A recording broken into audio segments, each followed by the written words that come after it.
Hey everyone, and welcome to my tour of the 2020 Audi A6 45 TFSI Quattro. In English, that's 2.0 Ti4 with a 7-speed dual-clutch automated manual with Quattro all-wheel drive, longitudinally mounted because it's on the MLB architecture.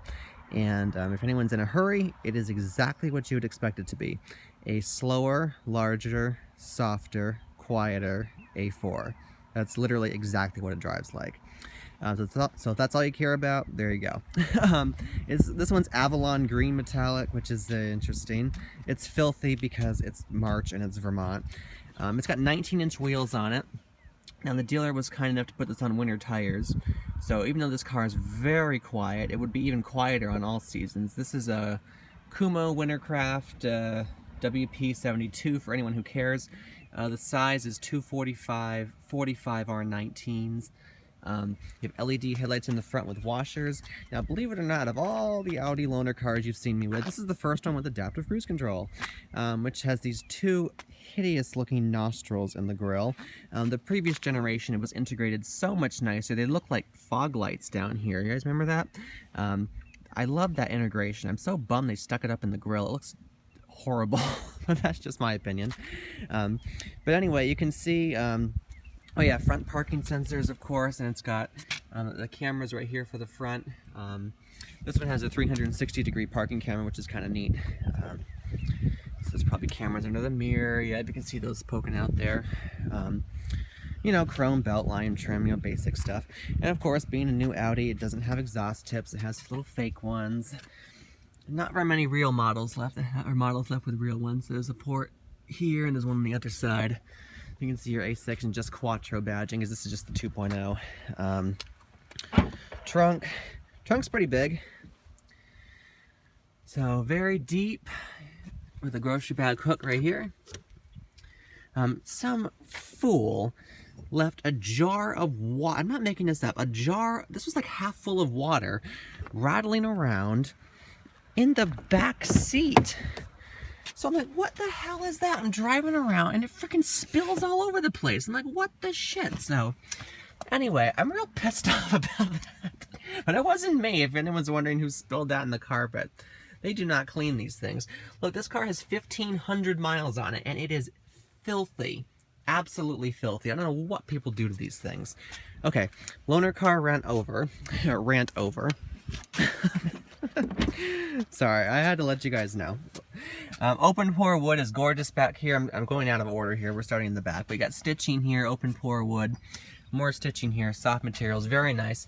This particular one just has the standard 3-zone auto climate. So you got your auto climate controls back here.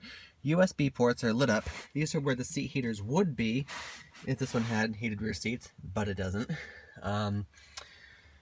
Quick overview of the dashboard, which I like the old one a lot better than this one, but you know, it is what it is.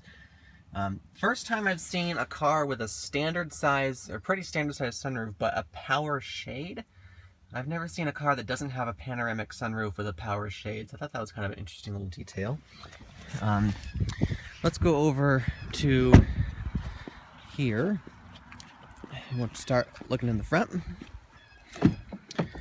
This one has a 12-way power driver's seat, and you would think being an A6 the passenger seat would be the same. It's not. The passenger seat does not have the lumbar controls here. Driver door, of course, going to look very similar to the one I just showed you. Got your memory seats here. Trunk popper. This one has the mid-level Bang & Olufsen system. So there's actually two B&O stereos. There's this one, which is like the mid-level one. Then there's like a $5,000 one. This is the normal one. It replaces what they used to give you for a mid-level, which was a Bose one. This one sounds clear because it's not a Bose. You know, no highs, no lows, must be Bose. You've got automatic headlights here. Your cruise control, adaptive cruise. You have a power tilt and telescopic steering column, which is nice. Pretty quiet. Very slow though. Here's something that I'm surprised no one's pointed out in any reviews. The latch for this little storage compartment goes the opposite direction you would think. You have to curl your fingers in there and then go like that to open it.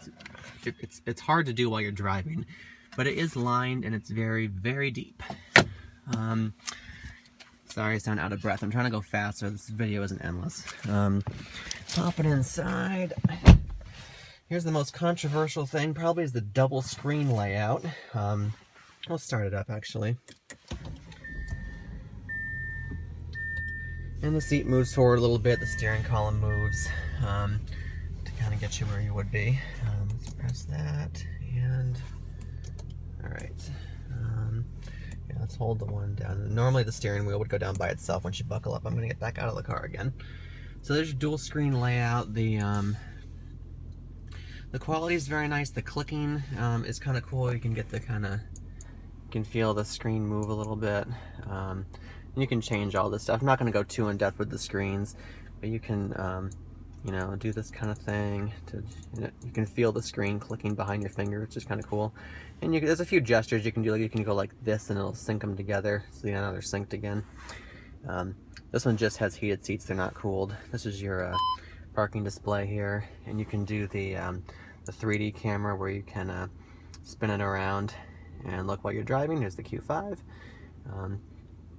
And this car wishes it had the 21-inch wheels like it does in the picture, but it doesn't. Overhead view there, and then there's a few different camera views you can choose. Actually, let's get out of 3D, and then you can look at all the individual cameras, wide angle. This is kind of interesting. When you're in reverse, the camera kind of moves a little bit. See how the camera's moving while I'm moving the steering wheel? Kind of give you more of a view while you're going. So, a couple of funky things like that. Let's just check out the lighting. Let's put the turn signal on, and we'll put the headlights on. Show you what it looks like outside. This has LED headlights. And the all-weather lamp fog lights are built into the other middle part there. And we can check out the turn signals in the back, which of course are going to be the dynamic ones. So, kind of neat.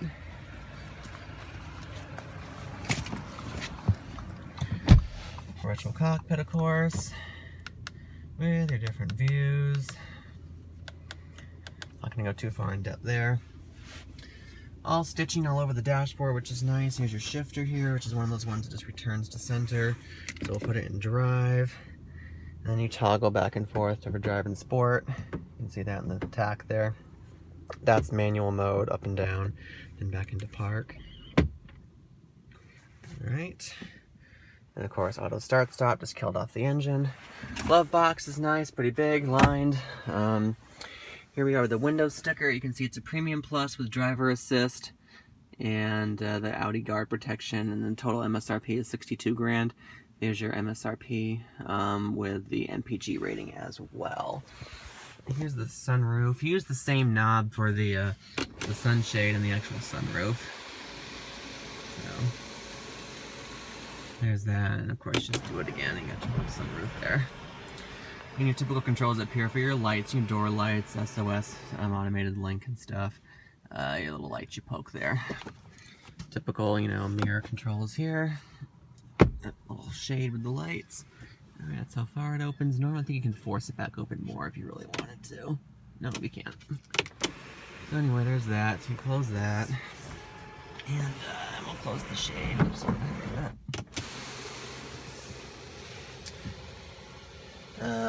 Alright, let's kill auto start stop, and we'll take a look under the hood.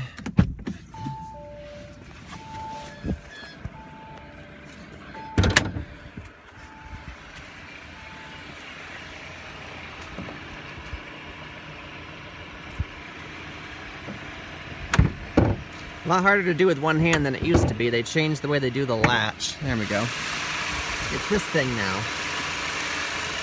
So you can see 2-liter i4, just like in almost any Audi. Longitudinally mounted quattro layout, there's transmission. So, nothing too exciting there.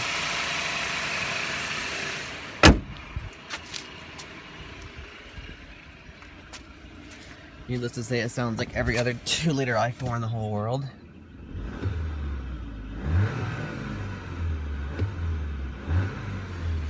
One thing I love about Audi Virtual Cockpit, though, is the refresh rate. There's no lag at all when you're revving it up, and it's not jittery or anything. It's very, very smooth. So that's what I like about virtual cockpit. On the steering wheel, you have your normal controls for this changes your main function. So there's nav, phone, media, trip computer, and you can scroll down for all your different functions.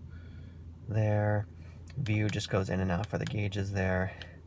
This is a menu. So on any screen you're in, there's going to be a menu on the side there, and this is a scroll wheel, of course. And then over here, you've got your voice control, phone hang up, heated steering wheel, track forward and back, up and down volume, punch for mute. I'm going to cut it off there. I just want to give you a quick tour.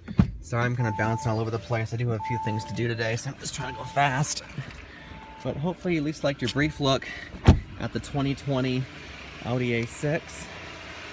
And we'll probably take it for a spin in the next video.